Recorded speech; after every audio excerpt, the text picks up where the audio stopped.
الحمد لله رب العالمين وصلى الله وسلم على نبينا محمد وعلى آله وصحبه ومن تبعهم بإحسان إلى يوم الدين. أما بعد، في هذا اللقاء نود أن نتكلم عن مسائل اجتهاد العالم الإسلامية، وهي لا أصل لها لا في القرآن ولا في السنة ولا في عمل الصحابة والتابعين، ألا وهي الاحتفال بمولد النبي صلى الله عليه وسلم. ambe Allah tanu dan fembe lamu baga ambe salli ci denka sallallahu alaihi wasallam ala kan nabi nyuma ambe sallaka naka dunka naka sheba ni mo tuguru ko ni nyumai kata dollaba no timina ka boy ni kumbe nyogonya na amba fe ka kuma masaila dola masaila mi na ye jiya fam sa fambe soro na ye silama jamana be soro o masaila infana lesritala qur'ana la lesritala sunna la lesritala sebo kabara la lesritala tabina kabara la o masaila nye jumae minye kafara nyogon ka o chide ko o bangali feti mo kafara nyogon ka ko chide ka bangali feti kisini nema baka fa inna haja li ihtifala qad amma wa tamma ni jewa feti min fulene nye min ka fu nyonya min fule nenye wa sanyele ma ni mo ba ke ko chiden ka mauludun aye fambe soro ka ke ko bay wa taqadahu ba'du an-nas ad-din wa shari'atan bal وربما جن بعض الناس أنه من أوجب الواجبات وأنه لا تتم محبة رسول الله صلى الله عليه وسلم صلى الله عليه وآله وسلم به. Ciden ka maulidi min fulani nya fetili min fulani nye akera koye minye laboli ke kake ko bay mogodo ya jate mina yere kake dina ye ani sharia bal do yere ka jigiya la yere ko wajibu do de do ewa hadama de ko ciden ka kanute sika timme abara kisini nema baka ko nima ni maulidi de ke ونحن نبين إن شاء الله تعالى في هذا اللقاء أن الاحتفال بمولد النبي صلى الله عليه وسلم في اليوم الثاني عشر من هذا الشهر ليس له أصل لا في تاريخ ولا في شرع. أنفنا ببنغليك ني على سنة أنك كم بنيونا من فلنيني أم ببنغليك على كفو هذا مدون كفر نيونك وتشيدي أكا بنغليك ما فيتي ميني ewa arabila awali nin kalo min fulala nin kalo min nambe ala tani fulana ngombe nyogon dala jeminke ko ciden ka maulidi lesrita la tariqu shirala lesrita la sariyala amma tariq min ye tariqu ye fa innahu lam yusbitu anna an-nabiy sallallahu alaihi wasallam wulida fil yawmi shani asara amma sabati tariqu shahalun kono ko cide ko abangira min ya rabila awwal tan fulana ko ciden bangira odela o masaha bal inna badal muhaqqiqina min al ulama al falaki muhaqqiqina udo munumbe ewa kalo feundo kalo kodo min ya ashabul falaki munumbo do ulama al falaki wa muhaqqiqina udo akadu anna mawlidihi kana fi yawmi tashi min haja shahri konnin kalo konontona ko ciden bange odela kwa ko ciden bange odela minum be jate do naw do be yere ewa kalo jate do naw do be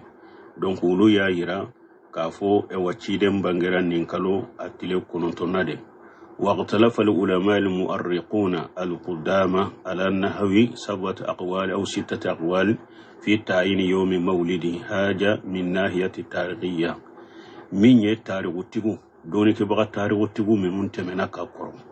ulu ye nyogon soso ciden ka bangeli don nan nin kalola uye nyogon soso kata kuma wolon fula ube kuma woro nyogona ka fo nin don yere de la ciden bangera uye nyogon soso la kata kuma woro ube kuma wolon fula nyogona donc ni nye tariqu shirai bon ko masabati ka fo ciden wolola nin kalo tani fulana de la masabati wala folo donc ni de la masabati wala tariqu shirala de la masabati ko ciden ka maulid ka feti nin kalo tani fulana la. أما من ناحية الشرعية فيقال إن الذين يقيمون هذا الاحتفال إما أن يكون الحامل لهم محبة الرسول صلى الله عليه وسلم وإما أن يكون الحامل لهم مداهاة النصارى في الاحتفال بمولد عيسى بن مريم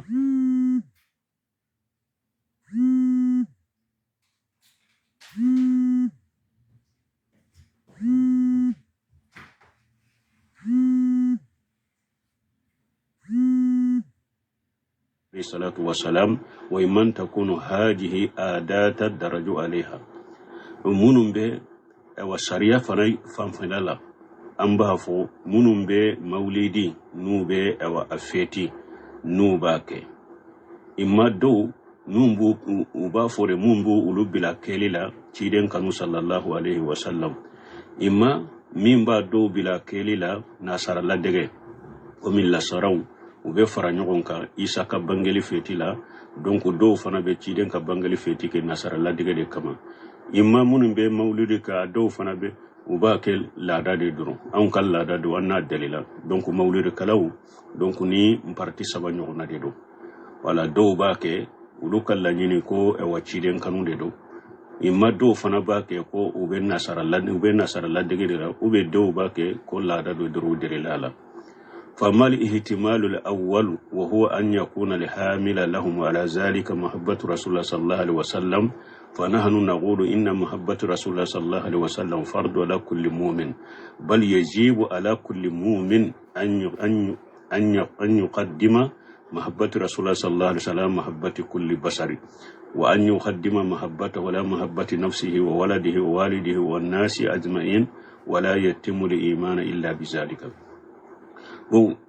ni an ko mɔgɔw b'a kɛ ko saba dɔ la kelen de kama min ye fɔlɔ in ye n'a y'a sɔrɔ mɔgɔ minnu bɛ mawlidi kɛ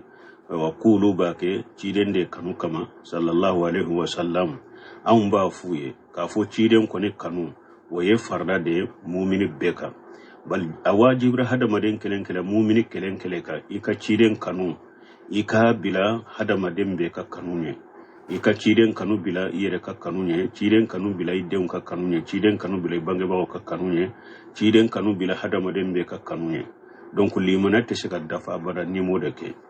ولكن ميزان المحبة الحقيقية هو الأدب مع رسول الله صلى الله عليه وسلم من مين أو تيدن كانوا أسمى فين يري مني يك أدبك فرتيدن صلى الله عليه وسلم ولا نتقدم بين يديه أنك نتمتيدن ولا نسري في دينه ما لم يشرع أنك نفوي كسرياي تيدن كدينا لا تيدن من كسرياي لأننا لو تقدمنا بين يديه لأسانا لأدبا وإساءة الأدب يعني أدم المبالاة بمن يكون أمام الشخص donc ni ambila la cidenye nambila la cidenye abe komi anye jogo juguya de ta ka ciden segere ola jogo juguya nyo de ta ka ciden segere jogo juguya fana munye hadamade ni makotala ka bila mogonye akafeuna ni makotola donc iba bila nya ka kola ima kotola ko de to ko jogo juguya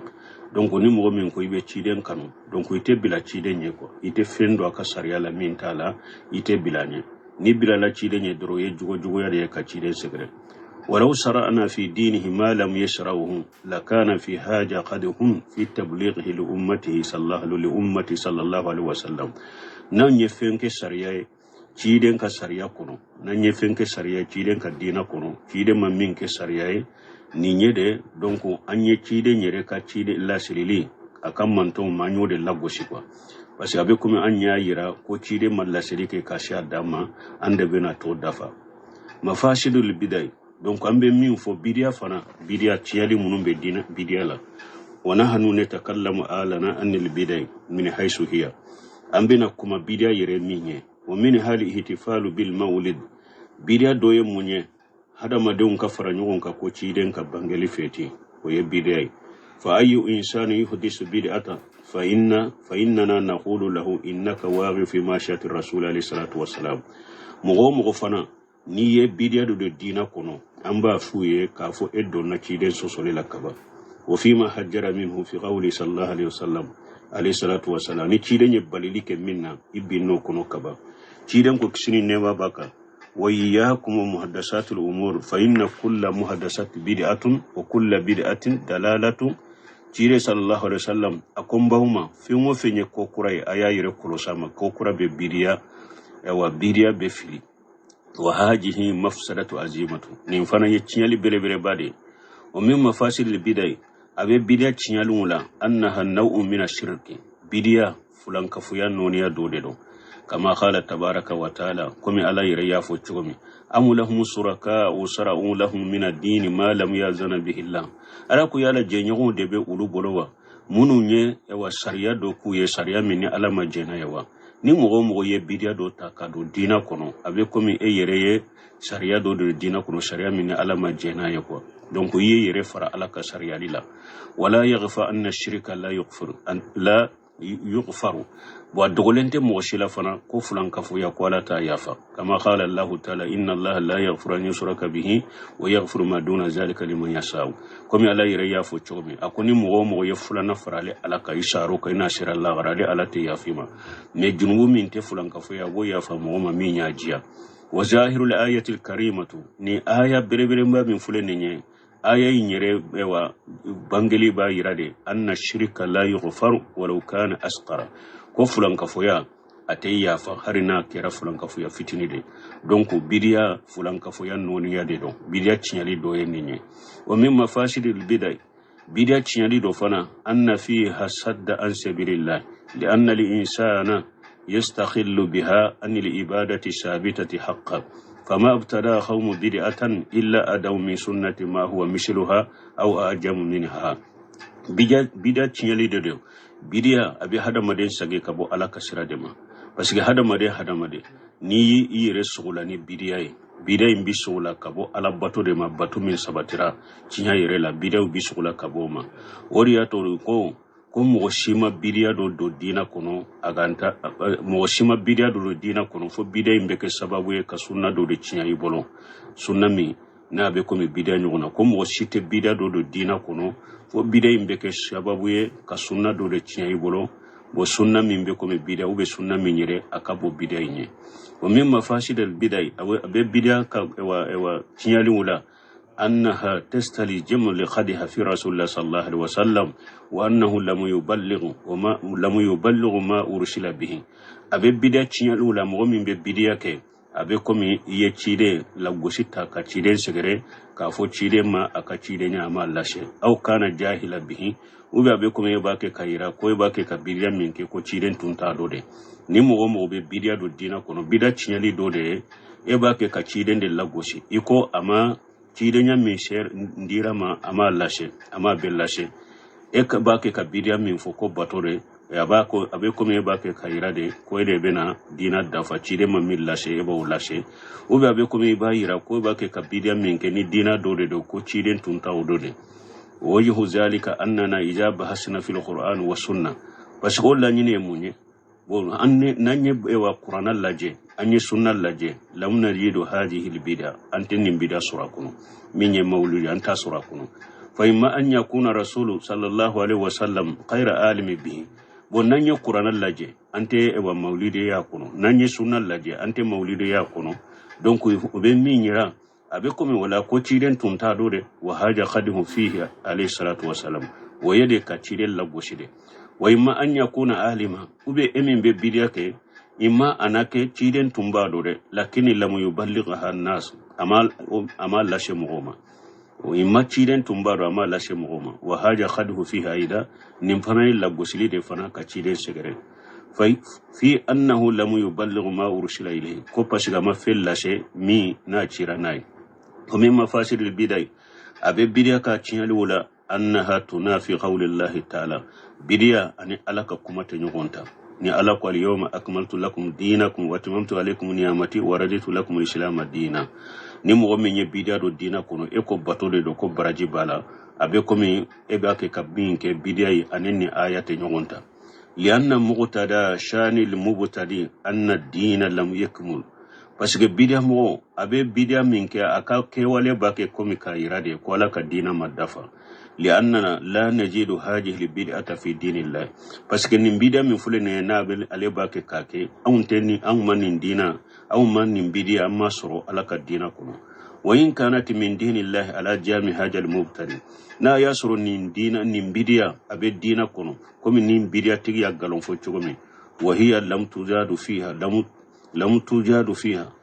تجاد فيها وما سر الدين كنو فنا فإن الدين على جامه ولا دين ننتق لموكا قلون فلا لم يكمل أما دفع وهذه مسادمة أجيمة لقول الله تعالى اليوم أكملت لكم دينكم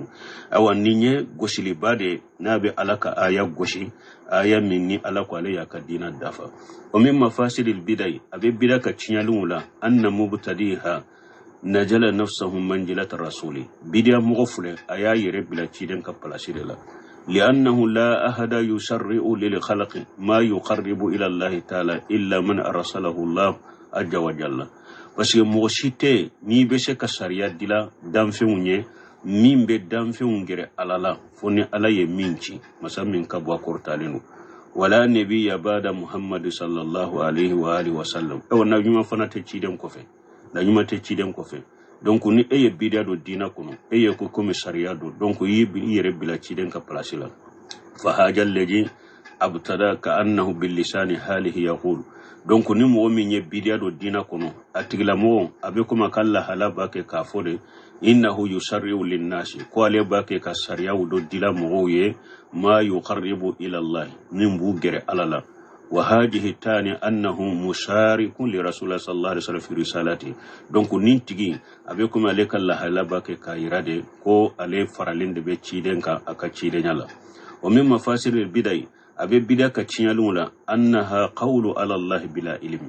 bidia mo be bidia de ke ube be bidia de fo itigla mo to de ko mo min ba ke ka fenfo ala ka min do ne tabolo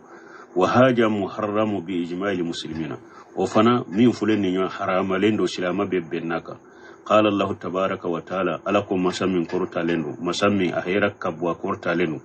قل إنما حرم ربي الفواحش ما جهر منه وما بطن والإثم والبغي بغير الحق وأن تشركوا بالله ما لم ينزل به سلطانا وأن تقول على الله ما لا تعلمون على قرآن كوني على يا حرام أتيجي على يا حرام كلام منون بانغالينو أرون كلام منون دوغولينو على يا بي حرام أني جنوبو أني يادا كسرو نيتشياتي أني كفيموري فرا ألاكا فيم مني دليل ما جيجيناي ani kafin fo alaka min ni atado wala hamma fashiru ukhra law ta'ammala hal insanu lawajadaha tajiru ala haja bikashiri walakinna naghtasiru ala dhalika donc min ye bida tinyali tama be soro bida la min ten nununye ni mo min ye bida jate mina ibe tinyali tama de soro la min ten nununye mais ambe masunyali ken nununka ambe sage kata anka kuma leslima wa huwa al-ihtifalu bi mawlid an-nabi sallallahu alaihi wasallam minye ka nyogon dalaje ka fara nyogon ka ciden ka mawlidu kama fa naqulu innal ladhina yahtafiluna bizalika la yaghlu haluhum min salasati halati amba fo mo munum be fara nyogon ka wa mawlidu fete bagaw ute bolla hala saba dola krena imman yakuna muhabbata li rasulillah sallallahu alaihi wasallam imma do ka mawludu kala nyine re ko ciden kanu aw mudahatu linnasar ube do ka mawludu alla nyini yo bolode kan nasaro ladege aw li annahu amru mu'tarun masawu alayhi ube do fana ka mawludu al kulakla kan la nyini de ulukal lada de do ubaka mawludu kelawte bo nilla hala sabado la kelen kono imma do na fo am ba ke ciden kanu de kama umma do na ke uluba ke ewal nasara ladege de kama imma do na ke uluba ke pasigan kan lada de do الذين يحتفلون بمولد إذا كان محبة لرسول الله صلى الله عليه وسلم فنقول نمغمون بمولدك نولك كولو باك تيري كانوا كما أنبا فولو تيري لا شك أن محمد رسول الله صلى الله عليه وسلم لا شك أن محبة رسول الله صلى الله عليه وسلم واجبة أنبا فوتك لمغوية كافو شكا شتالا تيري كانوا ويواجبي دي بل يجب تقديم محبته على محبة النفس والناس أجمعين أمبا فو أواجب هذا مدين كلين كاي كاتشيدن كانوا بلا يرك كانوا يكا كانوا بلا موبي كانوا لكن ليس من محبته أن يتقدم بين يدين مي تشيدن كانوا تكون كبلا نيده تشيدن كانوا كرو تكون كبلا ني أو أن نشرع في دينه ما ليس منه وبي تشيدن كانوا تأنك فينك سريا كدينا كانوا من تاكونو كلا تشيدن كانوا توي يقول الله عز وجل ألكم مسمين كبكور تعلنوا قل إن كنتم تحبون الله فاتبعوني يحببكم الله ألكم تشيد ما فويه إني مغمين بني ألكم كو كتغو إيكو درو نو تغرا إيكو ني ألا يربو كانوا ويقول الله تعالى ألكم مسمين كرتا لنو فآمنوا بالله ورسوله النبي الأمي الذي يؤمن بالله وكلماته واتبعوه لعلكم تهتدون ألكم يلي منني علي أنا كتشيدي أنا كتشيدي تشيدي مني كنفيون كالنبي نيومي الذي يؤمن بالله تشيدي من اللي منني علي دار ألالا أني ألككما آية تقو تشيدي كو وبك سبب أبي كندك فلاجم المحبة الصادقة ألا يتقدم الإنسان بين يدي رسول الله صلى الله عليه وسلم donc ciden ka kanu cinyalama ye minye ada maden kana bila ciden صلى الله عليه وسلم فيدخل في دينه ما ليس منه kana tafendo ala kana tafendo ciden ka dina kono minta kono ثم نقول ثانيا أنبا فلان لا هل أنت أيها المحتفل بمولد رسول عليه الصلاة والسلام يالا إمن فلان نيو ni eko ebe chiden ka maulidi ke chiden kanude kama asaddu hubba li rasulullah sallallahu alaihi wasallam min abi bakari wa umaru wa usman wa ali amba fuye yala ede be chiden kanu kateme abu bakari kawa ede be chiden kanu kateme umaru ka ebe be chiden kanu kateme usman kawa ebe chiden kanu kateme ali kawa wa fuqahai sahabati wa ammatihum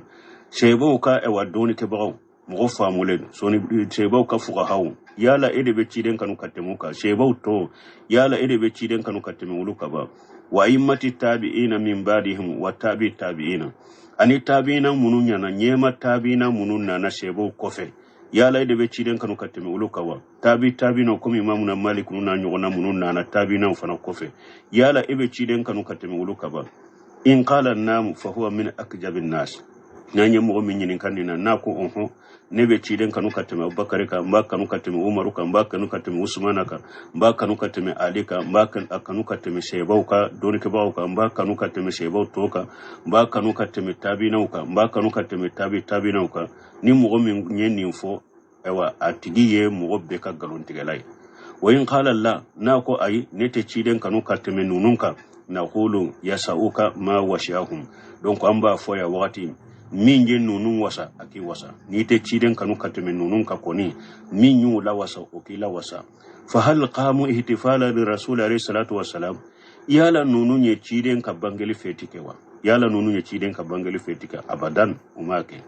lam yuqimu haja li ihtifalu la fil qarni illa lam yuqim haja li ihtifalu ciden ka maulidu feti min fulene nye amake dina kuna abada illa fi qarni rabi al-hijri fo hijra awasanani na fo hijriya kemenani na hijriya nani na hijra rabi al-hijri hijriya kemenani na donc maulidu donna dina kuna odela fama balul ummati al-islamiyya lam nuqimu qabla zalik donc silama manto munun temena hijra kemenani na nye nulume maulidu ke uluka Allah halakila tura ahiya jahilatu bihi yala ulutun te mauludu do de ba amu mukhalafatu ani ilmi ube mauludu do uya sosore maso kake amu hiya naqisatu almuhabbatu li rasulillahi sallallahu alaihi wasallam ube ukachiden kanun nagasilende do ba bangu hijira kemenani na maulidu dora dona dina la hijira kisan kemenani na de donc sani san kemenani na inkana o mo munun temena nuluma mauludu ke yala ulutunte mauludu do de wa a ube utumba do ube mindo yode sosowa a ube ukachiden kanu de nagasilendo wanu make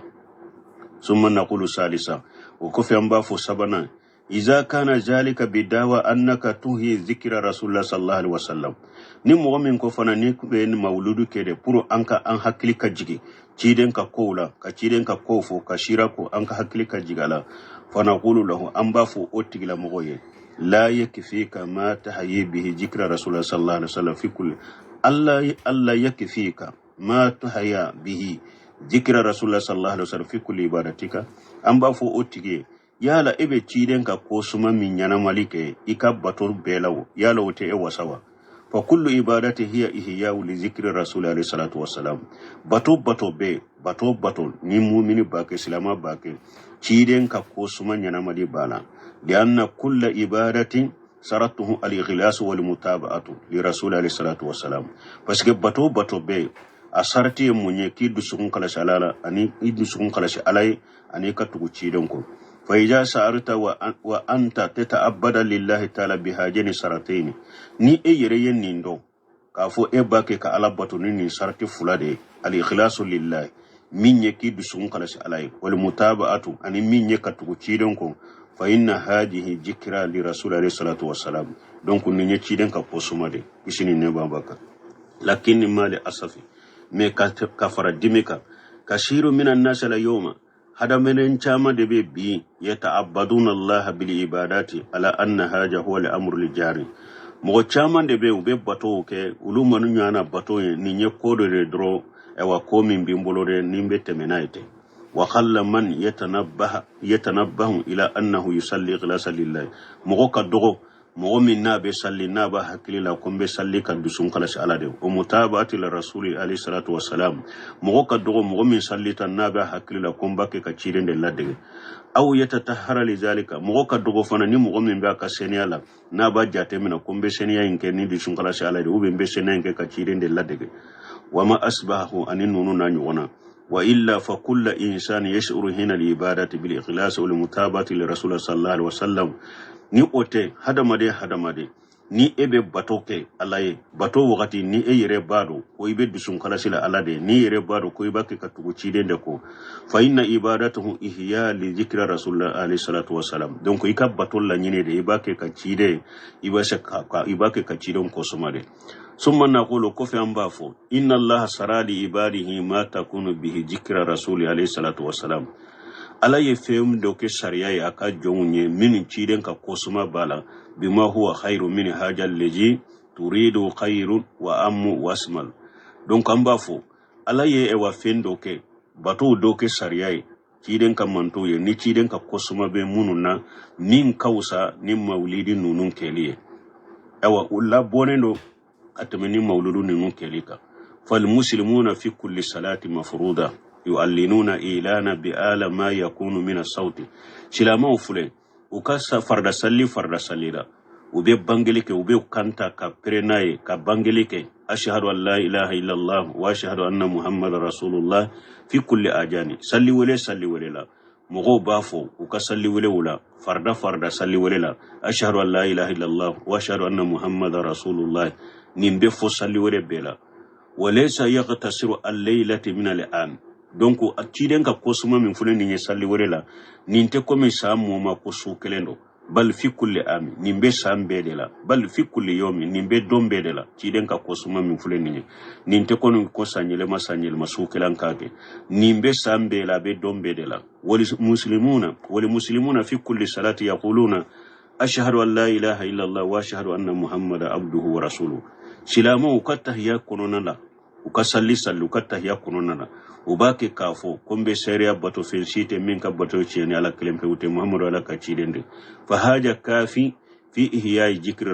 rasulillah sallallahu alaihi wa alihi wa sallam ewa nin wasara chiden ka kosumai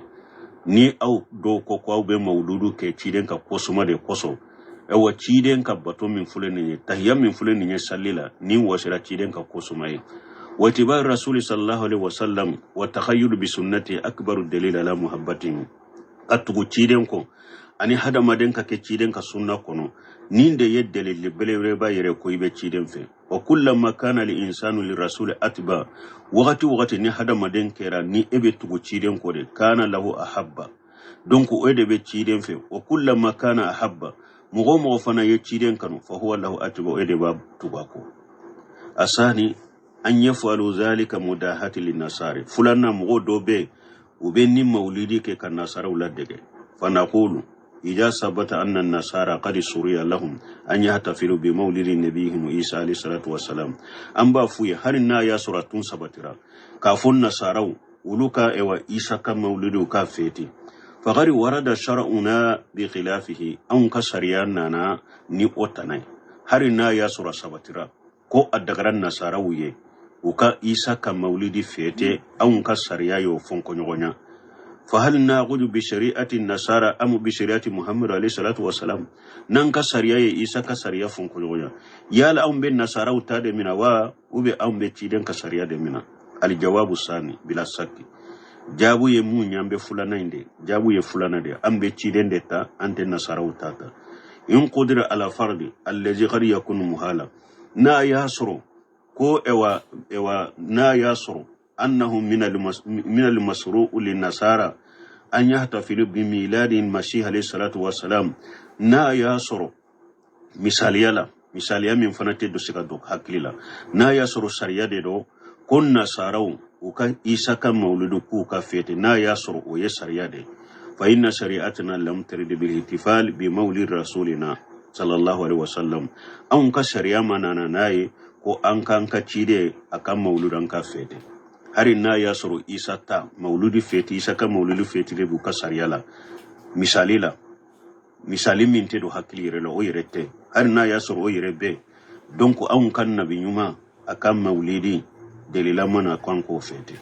sariyate anka anta anka fete fa kaifa neta asa fa kaita tata asa fa kaifa tata asa bin nasari fi ihtifal bi maulidi isa alayhi salatu wassalam chugodi ebe e wan nasara uladege isa ka maulidi fete la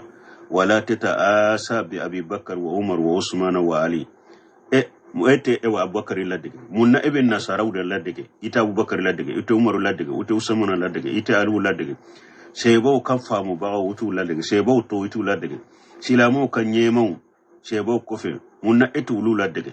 laysa haja illa jahalan wa safaha donc ninte foye fo jahiliya ani fendo baliya wa mai ja kana ihtifaru ala sabili adati minna yasru mu'minun be kiden ka mauludi fete ko ulukan lada delo wa huwa al-ihtimalu salis ninde mauludu kelaw kala nyini sabanami nu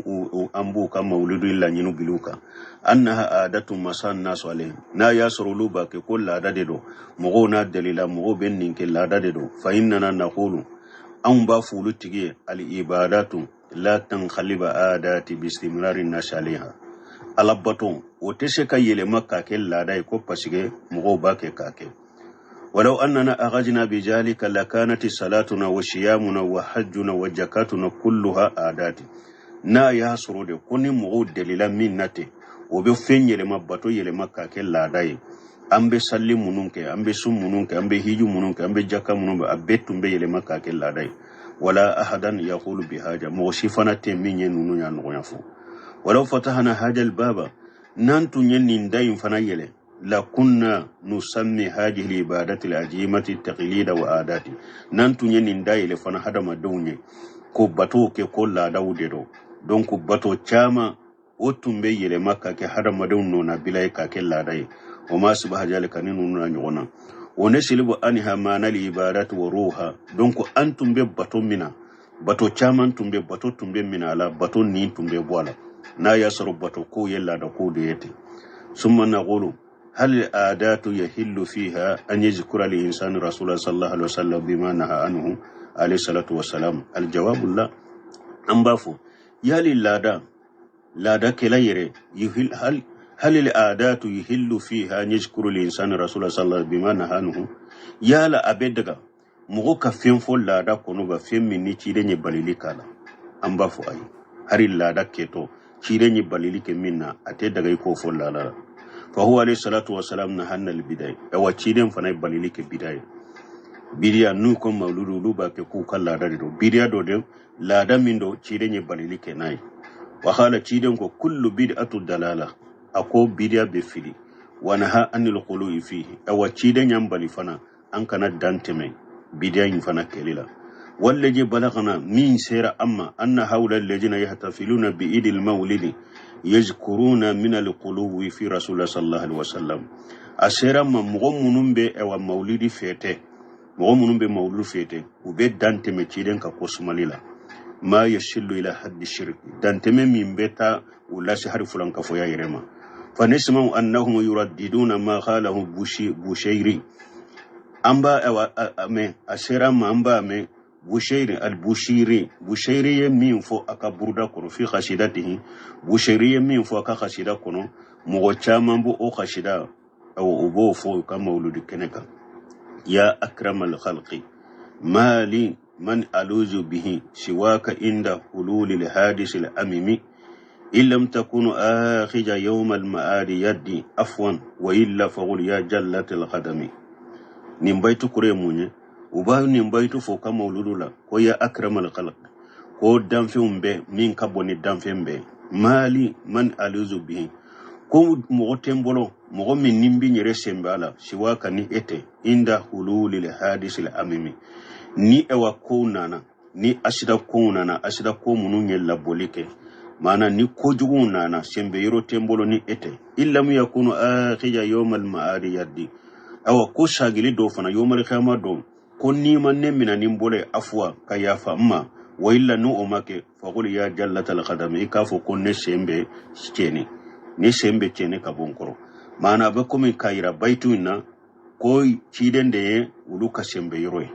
ko sembe yoro tulu bolo ni chidente ni balaw ko na sembe yoro tulu bolo ko ni chidente ko ni qiyama ko ni chidema ulu munanu bolo kaya fuma ko donko ko qiyama ko ulu seumbe cheni kabukoro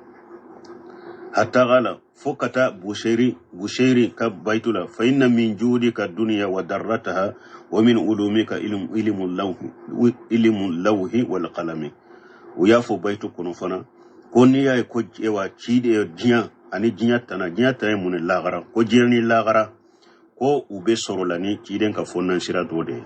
ko jirni lagara be sorolani chiden ka fonnan sira dode awa ko chiden ka doni ko aka doni lahul mahfuju doni min bala ko qalamu ye doni do misabe ko obeye chiden ka doni de donc ni sisa ni diani lagara be kera chiden tay ama ke chiden ka fonnan sira bere fana de ni dianu lagara kera ko chiden ka fonnan sira do de do donc mun tora alay sisa mun tora alay kasage ka fofana ko chiden ka doni yede ko qalimu ye fengo fe sebe e walahul mahfuju doni bala ko beye chiden ka doni de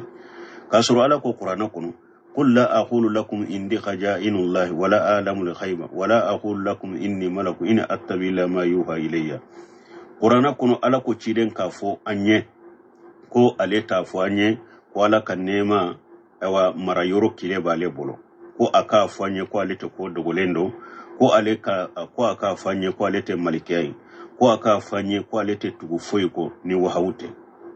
وهذه الجملة تعني أنه يقول إنما أنا أبدو أتبع ما يوحى إلي من جملة من فلانية كيدن كو علي يري هذا جونde ko atetu foi ko ni fo ani alay wahum ci alemu me ulu ba fo ka baitu kono mawludu kenewka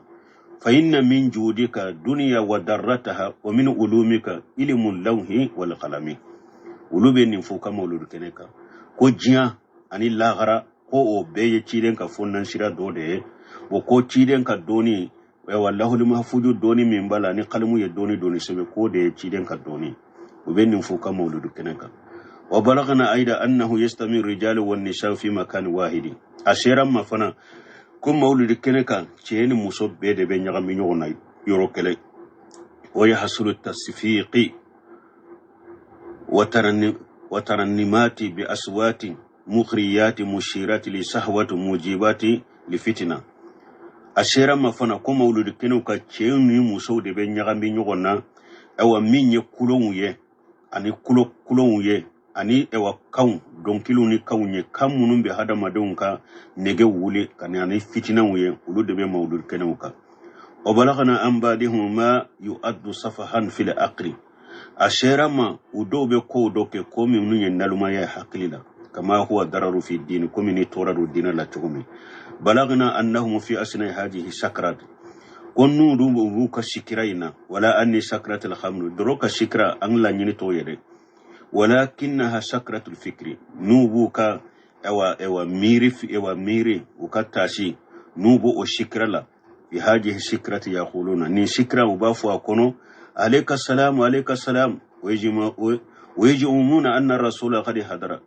نوبو كشكرا وكميري شكرا وكمولد كنوكا يبو من كلام درو وبافوا كو عليك السلام دونك وباغالون فو كو تشيري نيرنا ودغل عليهم كوتشيرين نانا كدولو كمولو كنكا ولو كانوا في أقصى المشرق أو أقصى المغرب هري نوبة جيات كرو جاندلا نوبة جيات تلبي جاندلا قام من قبره في المدينة كوتشيرين بورا مدينة كقبرو كنو وأتى إليهم وسلم عليهم كو أنانا أولو مولو كمولو كنكا وبنين فنافو وشغلين تو مولو كنكا دريبي بومين كلاما أدو شغلين باكانتو alayka salam ube be wuli ka jo alayka salam har nulu be tinya koro dandela ube tilebe dandela uba fo ko ciden bora ka kaburu kono katama kana ulufe ukamba ulukene ka kufo wa haja la sakanna usafahu sikatala ninye fendo mbalade ninye naluma yade ija la yubasu ahadu qabla yawm al-qiyamati parce mo shite sa ni be nyana maya qiyama kenenye foni alaye mo mi nyana maya ko katigi ye bonye o yoroni kere kasagi kafa o mi no yere o nyona utemena o be suratul baqara keno ni ote mo shite sa ka isa len kofe sani qiyama kana ko ebe nyana maya kana jinya kono ko ebe na barake أما أن يبعث الرسول عليه الصلاة والسلام ويأتي إلى هؤلاء فهذا محال شرعا وعقلا مكيدن كولي كابوا كبركونو كو أنانا نونو موكا مولود كنك نيني كوري أتسكا كي سريالا أني حكلي بي سرياني حكلي بي ننتسكا كي وإن قدرنا أن في الأمة الإسلامية أسرات آلافها تفلون بحاجة وهرين نانيم أو جاتي تفنا كافو سلاميا كونو سلاميا batan nyogona mo batan de be ni maulidi unke ewa yoro chama nanye misaliyata ka jatemina ka fo ewa silama batan de be mo batan de be mauludi ke jinya kono yoro wula yoro mununte kelenye fana su keleyin kono fa kayfa yaduru rasul alayhi salatu wassalam haula chugodi chidembe ewa munu nunun be ni nyogonje nanko mo batan nyogona de be mauludi ke jinya kono jinya fantanani na ewa ute yoro kelewuna ewa su kelen kono chiden natabeka mauludu keneka أقول ذلك ليتبين أن مثل هذه الاحتفالات كما أنها مخالفة للشرع أقول أمبا فنمين فلنيني ليتبين كبانج بي كافو تشيدن كم مولود فيتلي منو فلنيني سريا سوسولي دي تشومي دي فإنها مخالفة للعقل أني حقل فنيرتتا أني حقل فنتتا فهذا الدلال في الدين وصفه في العقول نيني في لبنتها دي دينا كنو نلما يدو حقل فنالا أقول هذا لا لأنها موجودة عندنا في مملكة العربية السعودية من ينكم أوفو من محمد بن صالح وسيمين رحمه الله أكو علي بنكم أوفو عليك الله ينتدى كم مولود بك أولوف السعودية والحمد لله على وجه الجاهري قولوا بألطن مولود تك أولوف السعودية بانجلي كنكا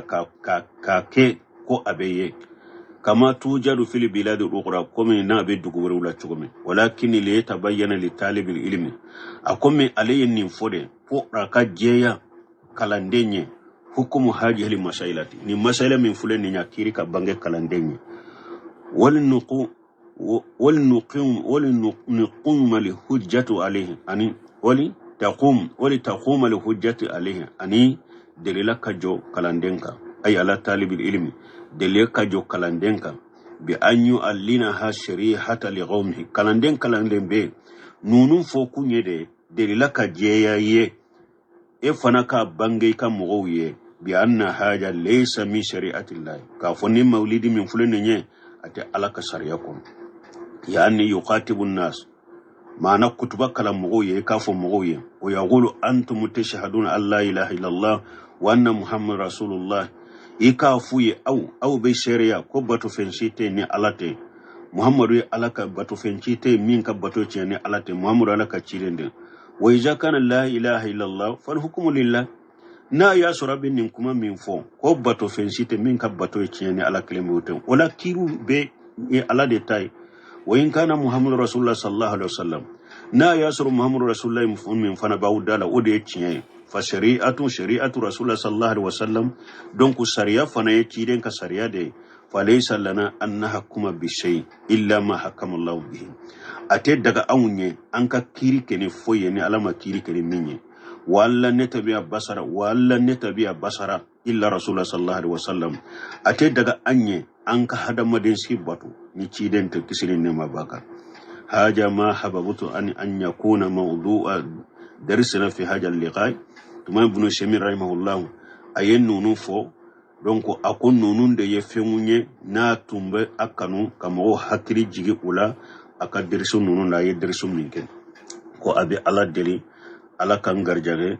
ani aw doni nafama ani bara nyuma bara mimbe mina alaka wasilamo kanda kata ciden ka sunna batolima ako kishi ani nema abe ciden ka inna Allah ala kulli shay'in qadir. Muhammad ibn Salim rahimahullah, Muhammad ibn Salih al-Uthaymin rahimahullah aye nunu fo nyekuma munu fote ayu fo aka kitabu kono al-liqa'u al-bab al-maftu' al-liqa'u al-wahid wa 80 ba'da al-mi'a aka kitabu kono wa kitabu min toye ninye ko al-liqa'u al-bab al-maftu' kitabu minye ajijuru worona keme fula ani bishegi ani nani. Muhammad ibn Salih al-Uthaymin rahimahullah ayen kuma fo o kitabu de kono ka silama hakri jigi ka fo maulidi min fulani nye shariyate bidia de do dina dote ala kan kishi kantanga ka hada madon sagi kata ciden ka sunna sallallahu alaihi wa alihi wa sallam.